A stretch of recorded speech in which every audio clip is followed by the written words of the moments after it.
Comment et pourquoi l'Amérique que nous connaissons tous aujourd'hui va-t-elle mourir? La première victime de l'Amérique, c'est une évidence que de le dire, ce sont les Américains en fait. Le bon peuple américain ne nourrit aucun rêve de grandeur impérialiste, plutôt tenté par l'isolationnisme. America first.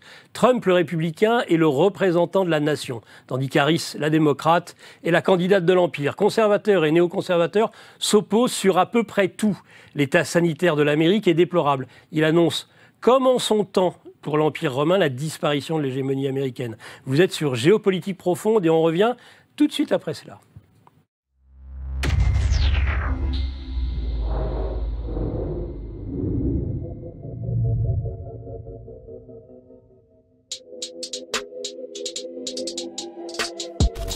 Nous sommes en guerre.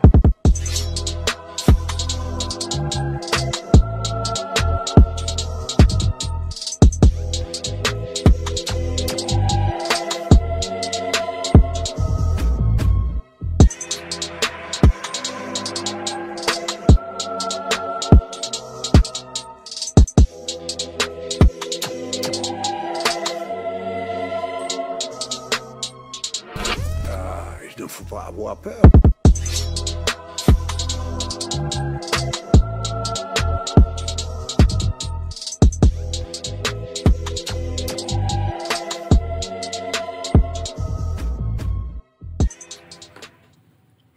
Eh bien, bonsoir, chers internautes. Vous êtes sur Géopolitique profonde, l'émission du soir, du samedi soir, plus exactement. Nous sommes au 17e. Eh oui, je l'ai. C'est le magazine de Géopolitique profonde. Donc, venez nous rejoindre dans la communauté. La meilleure façon, évidemment, dans ces cas-là, c'est, vous avez un abonnement, évidemment, et sinon, une semaine d'essai, que ce soit dans sa version papier ou numérique, des articles de fond, tiens, au hasard, géostratégie, Gérard Chevrier, se préparer à une explosion nucléaire. J'espère qu'il se trompe. Le livre, l'industrie minière, les secrets de l'or et de l'argent enfin dévoilés. Depuis le temps que je vous lis ce livre, voilà. C'est le dernier livre de Frank Pengam, en particulier sur l'or. La boutique de Géopolitique profonde, vous y avez voilà, des t-shirts, des sweatshirts à capuche, GPTV, casquettes, bonnets, et puis les fameux mugs. Donc moi j'ai celui-ci, vous le connaissez, GPTV. Toc. Puis il y a l'autre, celui, il ne faut pas avoir peur. Mais il est spécial, le Mike Borowski ne me l'a pas prêté. Tant pis, ça sera pour la prochaine fois. Je me tourne tout de suite, on ne perd pas de temps, sur notre invité principal. C'est Paul-Marie Couteau. Bonjour Paul-Marie. Bonjour, bonsoir. Paul-Marie, donc ancien député européen qu'on ne présente plus. Il est cofondateur à la fois du Club Eleutéria et puis du Nouveau Conservateur. Tiens, allez, pendant qu'on fait un petit peu de publicité, et on va faire travailler notre directeur technique, le dernier numéro du Conservateur. Il en est au 14e. Ah, on a une légère avance, Paul-Marie. Nous sommes trimestriels, donc voilà. On avance lentement. De Gaulle, Pétain, le glaive et le bouclier. Bah, dis donc. Deux résistances incomprises par Paul-Marie Couteau. Oui. C'est l'article principal. On aura... C'est la provocation principale de la part d'un gaulliste. Ça me surprend de votre part, franchement.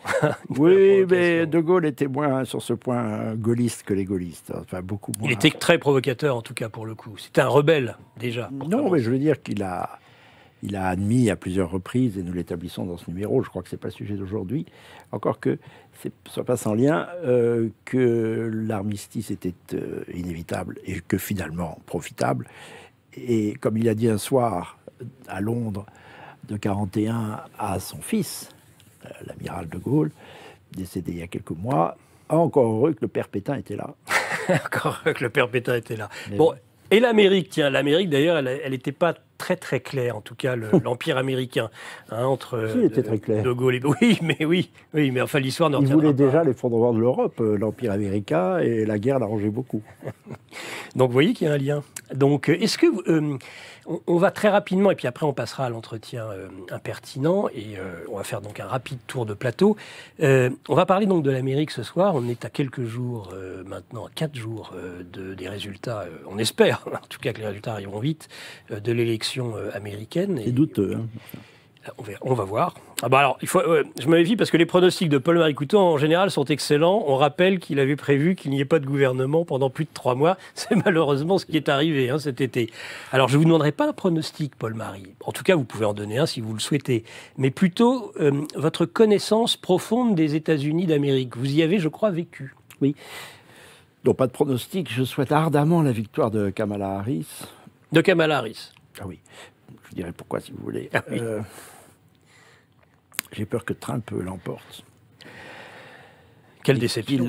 Et qu'il ralentisse le délabrement, la pourriture, pour reprendre un mot d'Emmanuel Todd, intérieur de l'Empire. Comme cet empire se comporte comme notre principal ennemi, je souhaite qu'il soit dirigé par une imbécile. J'ai l'impression qu'elle remplit tout à fait les cases de l'imbécilité. Elle a refusé tous les débats pour ne pas dire des choses qui pourraient lui être reprochées. Tout est très calibré. Mais elle ne représente pas la même Amérique. Enfin, on va avoir une heure, plus d'une heure pour... C'est là où votre introduction est excellente, comme d'habitude. As usual. Mais on avait échangé auparavant, avouons-le. Oui.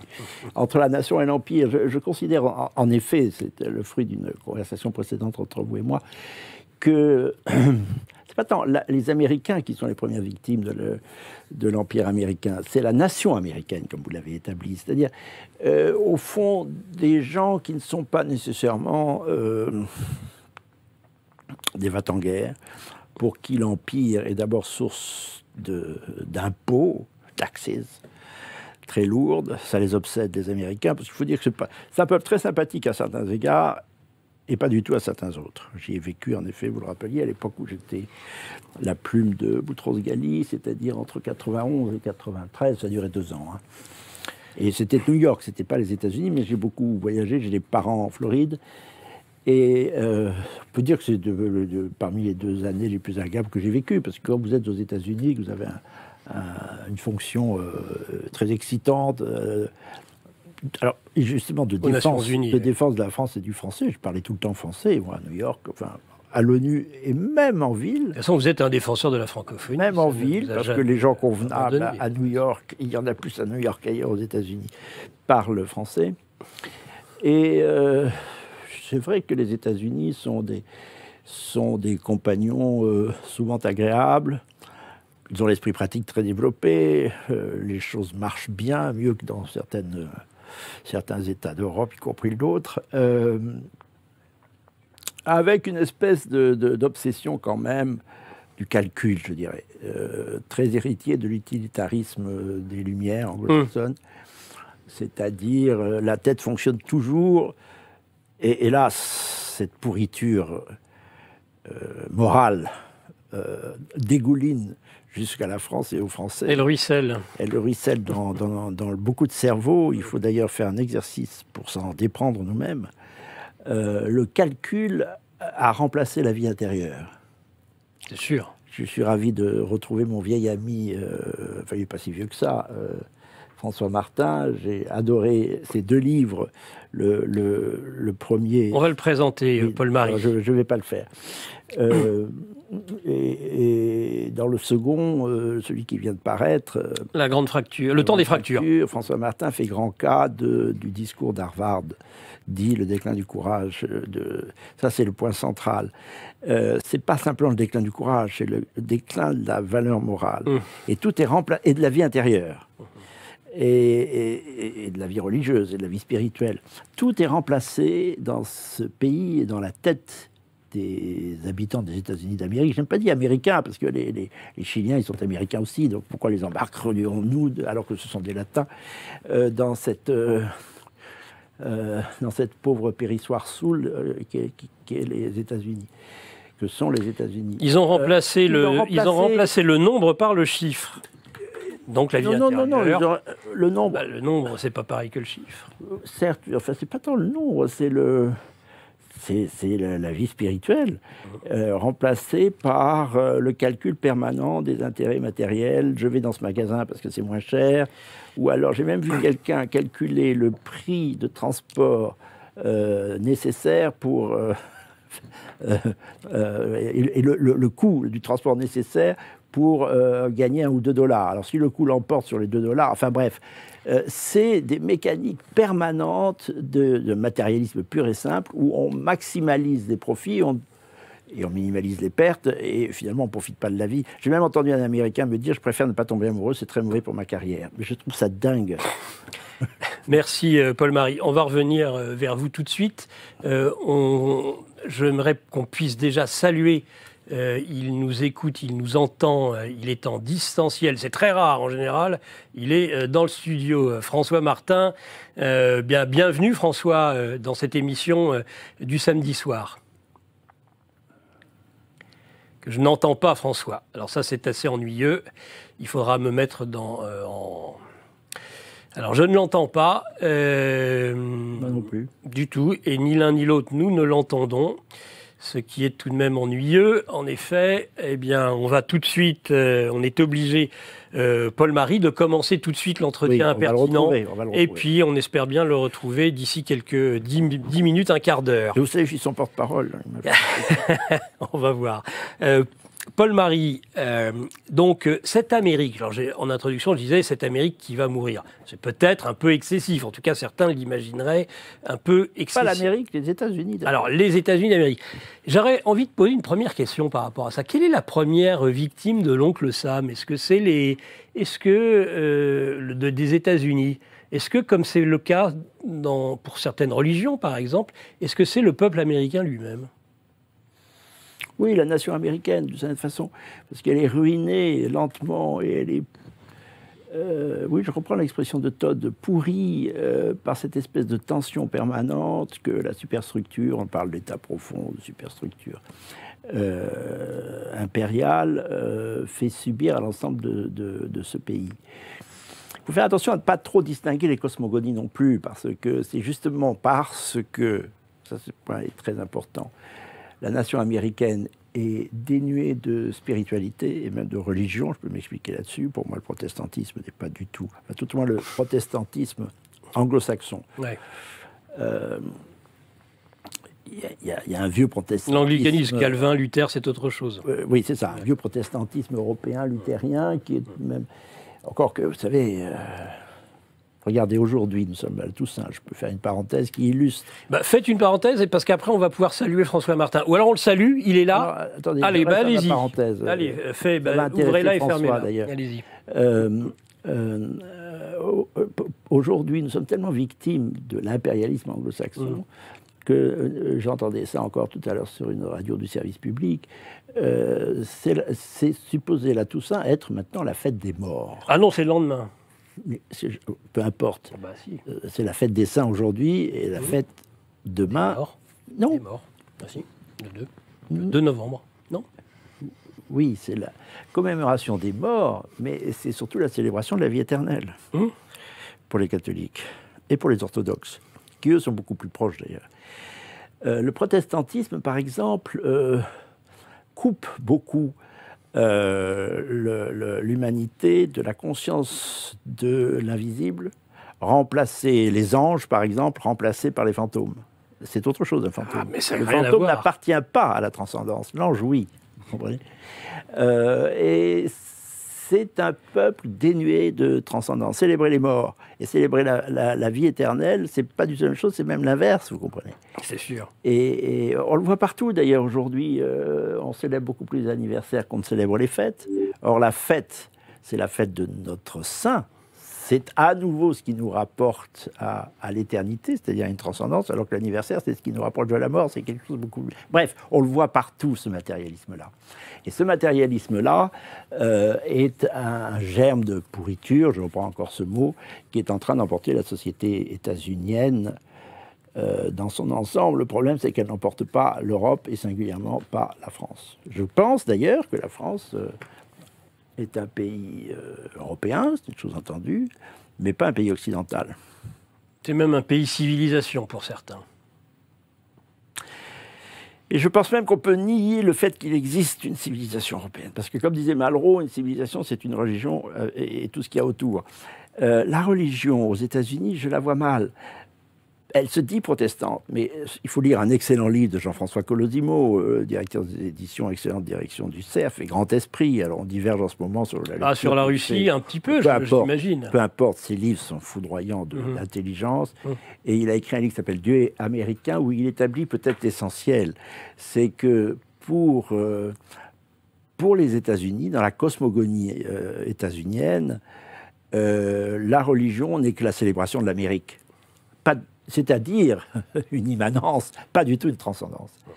Et ça, c'est un élément de fragilité très grand pour une société qui, au fond, a pris son essor au XVIIIe et qui est en train de mourir au XXIe, et qui est devenu un empire assez vite, avec ce que, mais là, j'anticipe peut-être sur la suite de notre conversation, avec ce que l'empire comporte de fragilité. Je suis catholique et romain, je connais la Bible. Dans la Bible, une phrase claque comme un verdict imparable, tout empire périra. Tout empire périra. Et il périt. Il pourrit et il périt, si on veut faire un jeu de mots. François Martin, bonne fête de la Toussaint, voilà. Et je pense que Merci. nous vous entendons. Voilà, formidable, ça y est. Je vous entends parfaitement tout à l'heure et je vous salue tous les deux. Eh ben, Pour moi, vous êtes deux grands esprits, voilà. Bon, bah, c'est très gentil. Voilà, nous sommes trois, c'est la Trinité. Voilà, on a une trinité. François, peut-être. Bonsoir François. Qui est le Père? Voilà, on a un peu de mal avec cet entretien impertinent, donc on va échanger rapidement et tout de suite. Peut-être, donc oui, on rappelle les deux livres. Le dernier, c'est Le Temps des fractures, Jean-Cyril Godefroy. De toute façon, les deux sont chez le même éditeur. Et le premier, qui a fait Flores quand même, parce que dire le grand basculement, aujourd'hui, tout le monde n'a que ce mot à la bouche, ou un basculement du monde. Là, c'est l'Ukraine, un basculement du monde. Le mot basculement... Jusqu'à me piquer le titre de mon livre, comme l'a fait Lelouch ces jours-ci, comme vous avez dit. Voilà. L'Ukraine, un basculement du monde, c'est le titre qu'a choisi Lelouch, alors que c'est le mien. Ah oui? Ah bah c'est extraordinaire. Regardez. François, donc la même question finalement qu'à Paul-Marie, et puis vous pouvez déjà commencer à faire un commentaire sur ce que vous avez entendu.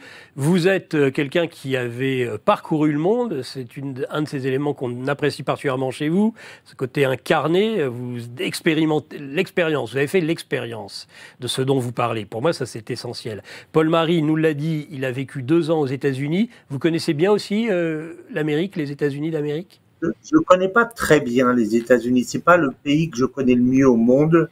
Et j'ai fait mon premier stage à l'ESSEC, un stage ouvrier, en Californie, à Stockton, en Californie, dans une usine de tomates. Et je me suis aperçu à quel point la véritable Amérique est différente de l'image qu'on en avait. Ensuite, bon, évidemment, ce qui m'a frappé à l'époque, c'était une espèce de vieille usine qui était faite de briques et de broc, etc. Alors, par rapport à l'image de la technologie, etc., je me suis dit, c'est des gens éminemment pratiques qui sont capables de faire marcher un vieux camion pendant 100 ans si ça leur évite d'en racheter un autre s'ils gagnent de l'argent avec. Je me suis dit, c'est tout autre chose que l'image qu'on en a. Et l'autre chose qui m'avait énormément frappé, alors là, je parle pour la Californie, c'est le fait que ces gens-là pouvaient se marier et divorcer en l'espace de 48 heures. Ils avaient aucune profondeur culturelle, je dis au sens où nous l'entendons. J'avais fait un déjeuner un jour avec les Américains chez qui j'habitais, et j'aurais dit, je vais vous faire le déjeuner à la française. Donc j'aurais dit, vous vous asseyez, j'ai servi la salade. Alors, il y en a un qui s'est levé pour aller chercher un truc, il dit, non, tu te lèves pas, tu restes à table, on reste à table. Et après, j'ai servi le plat, j'ai servi le fromage, enfin, j'ai fait le cérémonial. Et à la fin, ils m'ont dit, mais tous les jours, vous faites ça, vous restez 1 heure sans bouger, sans regarder la télé, en discutant comme ça. C'est très important, ça. C'est extraordinaire. Ils m'ont dit, mais on connaît pas. Parce que eux, ils prenaient un sandwich dans le frigo, ils allumaient la télé. Donc, je ne dirais pas que c'est vrai pour tout le monde, mais il y a une partie du peuple américain qui est un peuple sans culture. Et ça, c'est extrêmement important. Et je suis pas du tout sûr. Moi, j'ai pas l'expérience de Paul-Marie sur la connaissance du peuple américain, mais ce que je vois, c'est, pour moi, il y a une responsabilité des élites qui est absolue, parce que cette culture qui manque, il faut la construire, il faut la donner. Or, tout ce qu'on a vu, les films américains, etc., les films de cow-boys, c'est pas des films de culture, c'est des films de propagande en fait. Au fond, c'est des films de propagande. On a vu donner une image. Et l'autre chose, moi, qui m'a beaucoup frappé, en fait, c'est le livre de Talleyrand, de Varesquiel sur Talleyrand, Le Prince Immobile, parce que Talleyrand, en fait, fait partie de nos États-Unis. C'est-à-dire que on vend l'histoire des WASP, et derrière, il y a un trafic bancaire absolument inénarrable, et un trafic comment ça s'appelle, un trafic immobilier absolument incroyable. Et en fait, l'Amérique est en fait construite par des trafiquants financiers, à la limite beaucoup plus que par les colons américains. Donc, cet ensemble fait quelque chose qui est sympathique au niveau du peuple. Moi, j'ai vu des gens très généreux en Californie quand je suis arrivé parce que ils nous ont aidés, etc. Il y a vraiment quelque chose dans ce peuple, mais l'élite a tué en fait. Et l'autre chose qui me frappe, c'est évidemment le fait que l'Amérique s'est construite directement sur le mythe du remplacement. En fait, elle est comment dire, elle est le point d'arrivée et le point de la Révolution française. En fait, c'est la mise en œuvre de la Révolution française, c'est l'Amérique. Donc c'est pour ça que je dis dans mon livre à propos du discours de Harvard que la chute, c'est la fermeture en fait de ce qui est en train de se passer en ce moment, c'est la fermeture de la parenthèse des Lumières, à mon avis. Le fait de mettre l'homme au-dessus de tout. Il y avait la technologie, il y avait l'argent, il y avait la puissance. Donc on a cru pendant un moment que l'Amérique, et je pense que c'est pour ça qu'elle a beaucoup plus représenté quelque chose où on pouvait se débarrasser de Dieu, tout en disant God, mettant le dollar, Dieu dans le dollar. Mais en réalité, Dieu est pris à partie. En fait, c'est un césaropapisme, je dirais plutôt qu'autre chose. La vérité, c'est le pouvoir, l'argent, le dollar. Non, ça qui est le fond. C'est pas un césaropapisme du tout. Paul-Marie, allez. C'est le remplacement du sacré religieux dans une société par la sacralisation de la vie laïque dans ce terme-là, le plus le matériel et matérialiste. C'est pas. Oui, mais en même temps, quand on appelle Dieu et qu'on le met au service d'un projet politique, ça c'est du césaropapisme. Alors, il y a quelque chose de très intéressant. Pardon, merci François. Paul-Marie. Je reprends ce que disait François. Il y a quelque chose de très intéressant dans l'anecdote du déjeuner et du repas.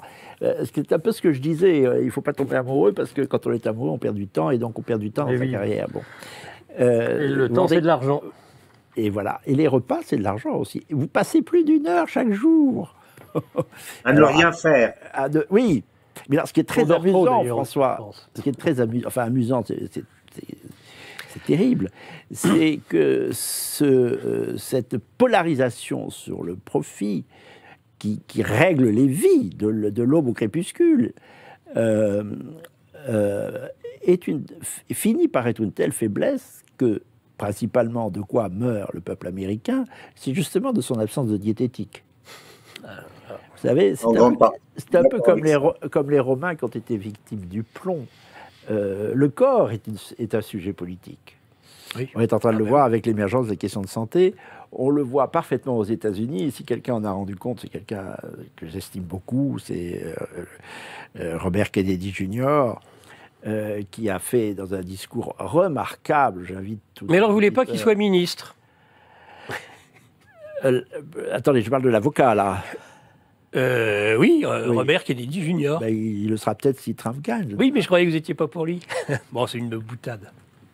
Il est pressenti pour être ministre de la Santé. Je ne sais pas, moi j'ai le point de vue du français. Je n'ai pas envie que l'Empire prospère et me marche sur les pieds davantage qu'il le fait, c'est tout.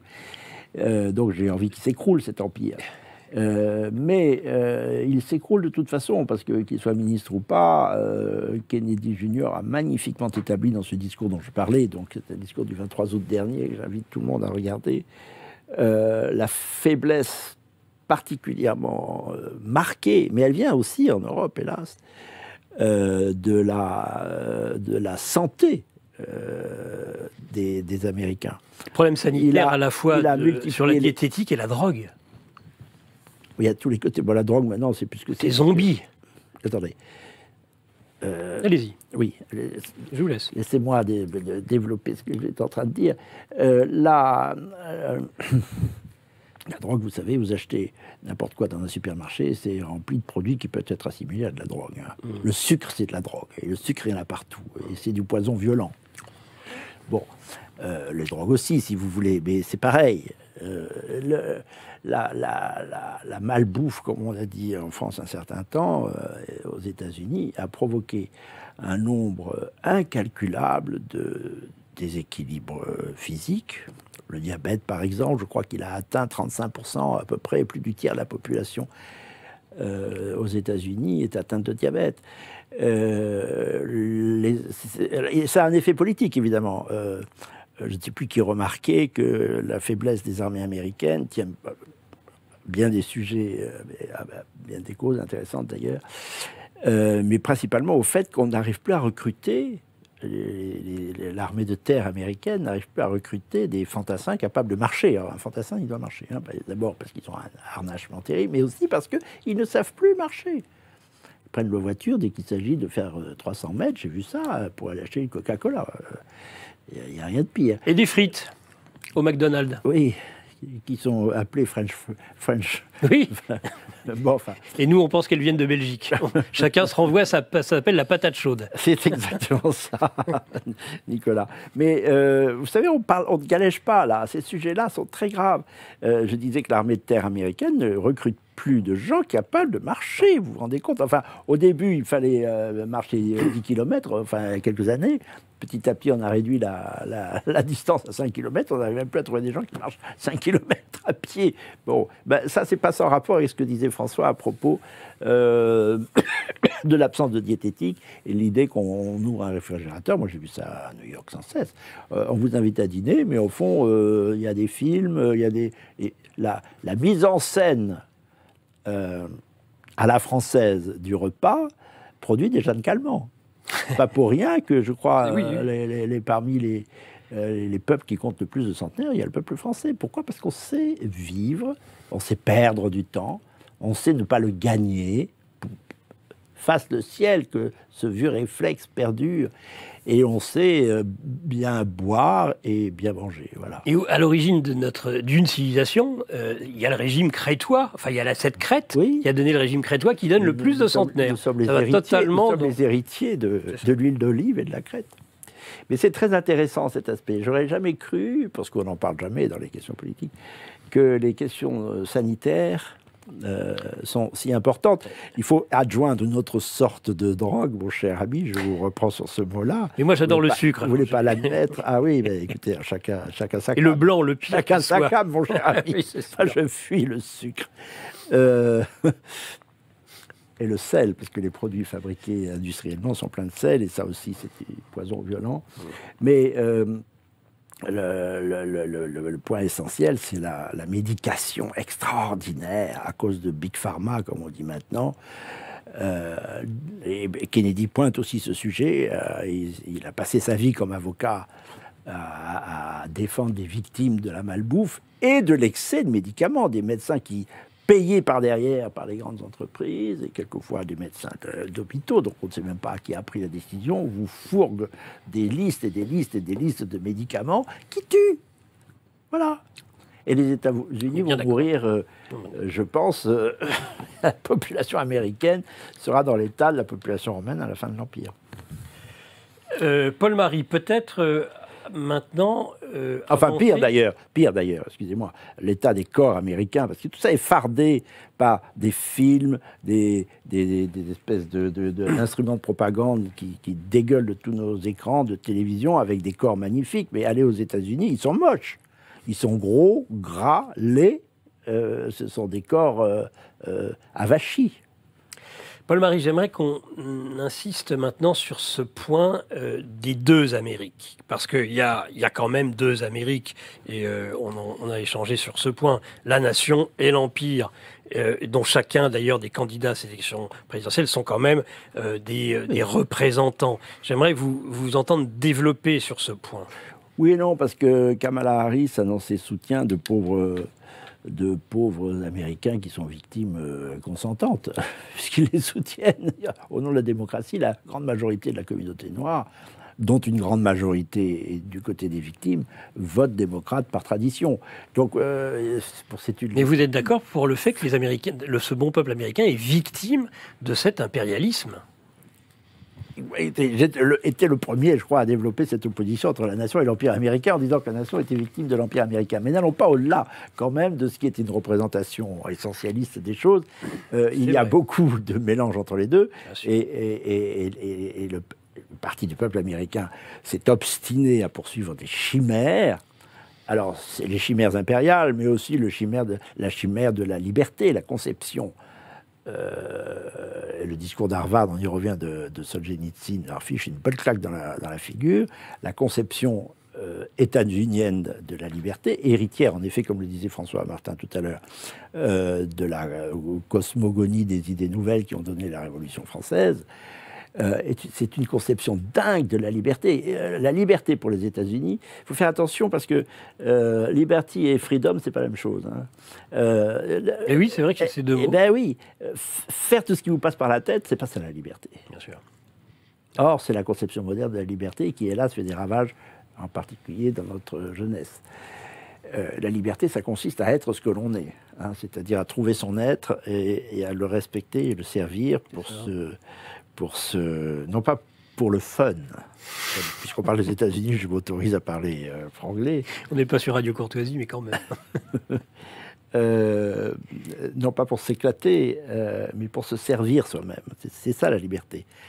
Pouvoir, et la liberté des peuples, c'est pareil, pouvoir être soi-même. C'est une conception absolument battue en brèche aux États-Unis, et ça, qu'ils soient démocrates ou républicains, ils ont tous cette conception qui est une bombe à l'intérieur même de l'être et de l'être social, de l'individu et de la société. La liberté, c'est pas ça. Il faut réfléchir d'ailleurs à ce qu'est la liberté avant d'en parler, parce qu'il y a deux libertés absolument inconciliables. Moi, je parle en chrétien, la liberté, c'est celle qui me permet d'être toujours plus ce que je suis. Enfin, en chrétien et bien entendu platonicien. À travers nos émissions, on essaie de vous fournir le meilleur de l'actualité sans langue de bois. Malheureusement, YouTube est notre limite. C'est pourquoi avec notre équipe d'experts, on passe à la vitesse supérieure à travers notre revue mensuelle. De l'économie à la politique en passant par les domaines scientifiques, on vous livre des analyses inédites sans aucun tabou en version papier et livrées à votre domicile. On s'évertue à être cohérent dans notre démarche d'émancipation financière et intellectuelle, et c'est pourquoi on veut vous accompagner devant comme derrière l'écran grâce à notre lettre confidentielle.